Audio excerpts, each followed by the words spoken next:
layman, it all sounds very fancy, like bullet train, in a bullock cart environment, mindset. Yes. Are our legislators, are our executive people around us, are they really capable of managing with all this? And what do you think really needs to be done on the governance front? Because, I mean, truth to tell, I don't think any of us here thinks that the average citizen gets anything by way of minimum governance. So, I think one of the important things in this whole thing is to think about governance. And I am a big believer in the strong but limited state.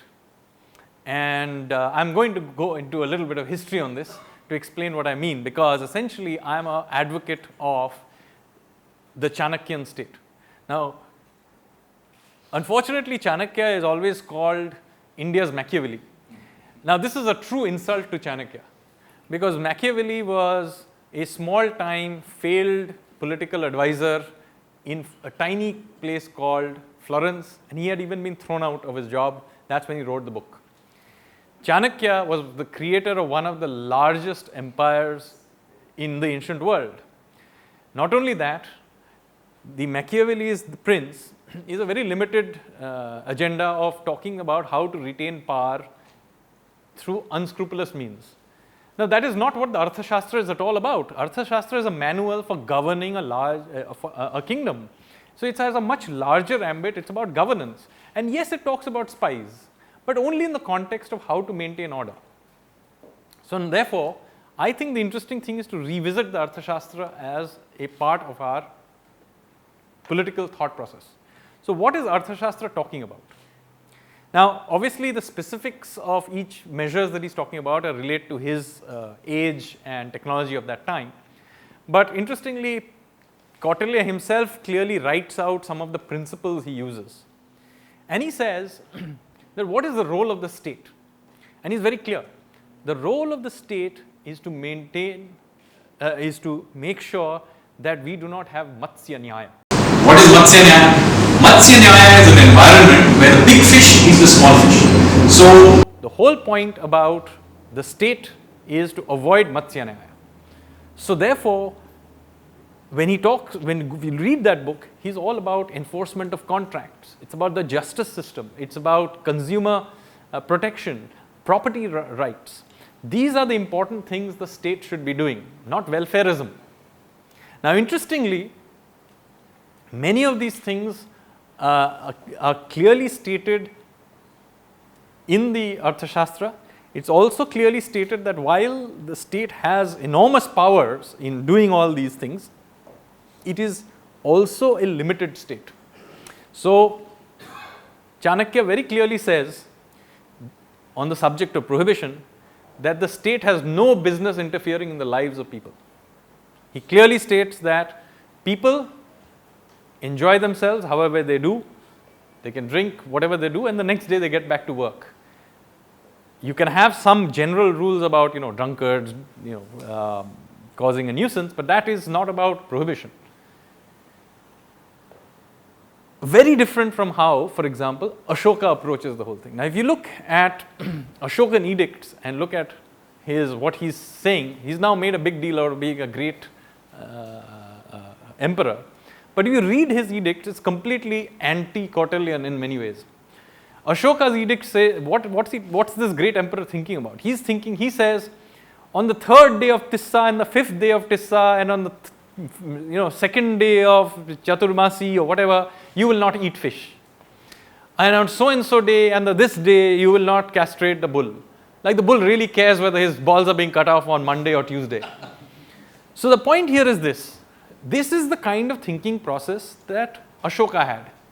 Ashoka's thinking process is interventionist. He specifically says, I am the father of my people.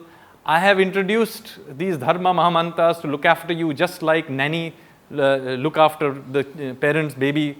So he literally describes a nanny state. And so you have this one form of interventionist, welfarist approach and a Chanakyan approach which is much more about general rules and governance.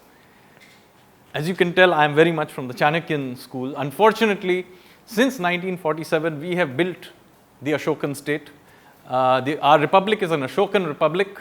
It is a weak and all-pervasive state. It is not a strong but limited state.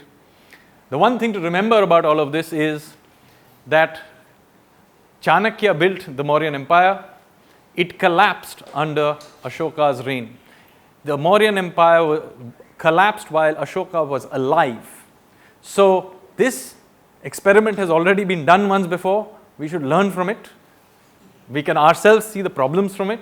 So as far as I am concerned, if you're talking about governance, we need to go back to Chanakya and really relook it. Now, how do I apply these to modern times? If I had Kautilya coming back right now, what would he do differently from what is being done by successive governments since independence? He would say that the role of the state is to have monopoly over violence within its territory. It's very clear. So he had to have absolutely no humor about terrorists, absolutely no humor about any kind of mob violence by any shade of color. Second, he would say that helping the poor first and foremost is making sure that the judicial system works. So he would be much more irritated about the 32 million cases that are lying pending in the judicial system, and you say, look, we need to solve that before we get to all kinds of subsidies. Because the poor are much better protected by a functioning judicial system than through some kind of subsidy. Because if you don't have a system where this happens, then the big fish eat the small fish. Similarly, Chanakya is extremely suspicious of government officials. He says that just like it is impossible to tell that a fish is drinking water while it is swimming around, it is impossible to tell whether a government official is eating money from the state's coffers. What is he really saying? He is saying that the basis of governance is that the government official is corrupt. Now let's apply this to today. The assumption in the government is that this citizen is corrupt, the citizen is wrong, and the government official is right. So we create laws with all kinds of exemptions and all kinds of things where the government official is allowed discretion. In a Chanakyan state, the assumption is that the official is corrupt, so there are no exemptions. So the rules will be highly simple and there is no discretion. So if you go and fill a tax form out, you will get a tax form with 4 slabs and an initial exemption, but that's it. Because he would say that every time you create any crinkle in this fellow is going to steal money. So the Chanakyan state has a completely different logic from what the Ashokan Nehruvian construct is. And if we want governance, we have to begin to seriously discuss the political economy of Kautilya, re-examine it. This is really our heritage and not the construct that we have created. Okay, I'm coming to the last question from my side, which actually been put together by Team Swarajya. I'm just the graphic user interface. The back-end database operating system is somewhere else. So please keep your questions and all ready. The last thing which I want to ask you, Sanjeev, is you've covered such a wide range of topics, and there seems to be a very strong philosophy underpinning all of these. Can you just elaborate? You wanted to really tell us what really is the philosophy underpinning all of your various writings and thoughts on various subjects. Yes, there is in fact, while I'm writing history and urban stuff and financial markets, some of you may think that I'm completely mad and dissipated. There is in fact surprisingly something that unites all of this, and which is a philosophical basis, which is that the world functions as a complex adaptive system. Now, what is a complex adaptive system? A complex adaptive system is fundamentally different from a system that follows Newtonian laws. So in a complex adaptive system, you have a large number of independent or semi-independent agents that are continuously interacting with each other and are adapting to the existing situation. So now there are many examples of complex adaptive systems. Weather systems are complex adaptive systems.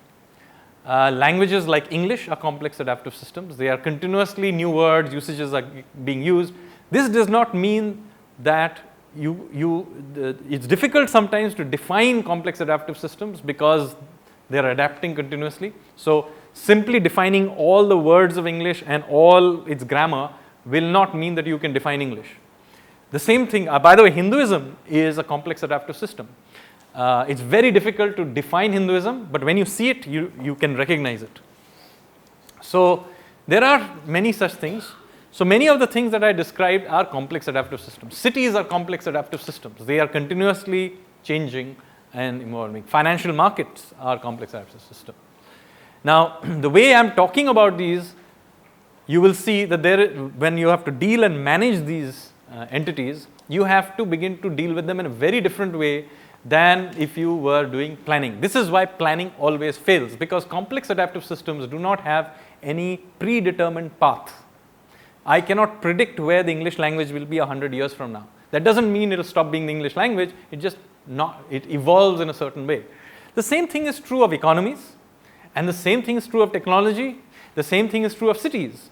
That is why socialist planning always fails. This is why the way we design and master plan our cities always systematically fails, because we are trying to always work out what it will be. No. So one of the surprising things of all of this is, if you go back and look at our own urban history and think about it, we were the first people in the world to build highly master planned cities.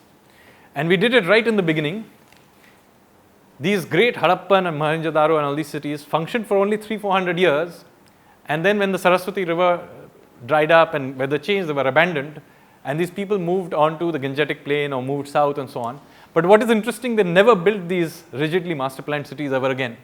Now the current historians think that this is a bad thing and all these fellows were fools never to do it. That is absolutely not true. They did build new cities. And those cities were much better because they were not rigidly planned, they were complex adaptive systems. And many of these cities are still around after 3,000 years. Think about Varanasi. Varanasi is an ancient city, it is still thriving. And if you go there and walk around, you'll see why its design is not the problem. You see, it's a problem because you're trying to drive cars through the middle of Varanasi. If you're walking around, Varanasi is a perfectly well-designed city. The problem is that it's not being managed properly. So its design is not the problem, its management is the problem. Now, that has a very different way of dealing with it. So the same thing is true of how we deal with, so how do you deal with these complex adaptive systems? The most important thing to understand about complex adaptive systems is because they do not follow predetermined paths, the way to deal with them is, oddly enough, their complexity means that your management has to be highly simple. That you only have framework rules for them, not predetermined outcomes. So this is true for cities, this is true for governance of tax systems, this is true for languages. If you hardwire the language, like we did unfortunately with Sanskrit, for example, it immediately begins to die out. Like the French are doing. Yeah, the French are now doing, whereas the English language is pretty much allowed to be, and it is managed. How it is managed? You create the Oxford Dictionary and you keep adding new words. New usages come, you allow for it. Suddenly Twitter turns up and begins to have new spellings, you allow for it. This is really the crux of managing complex adaptive systems. So that is the philosophical basis of what I'm saying. Big doubt.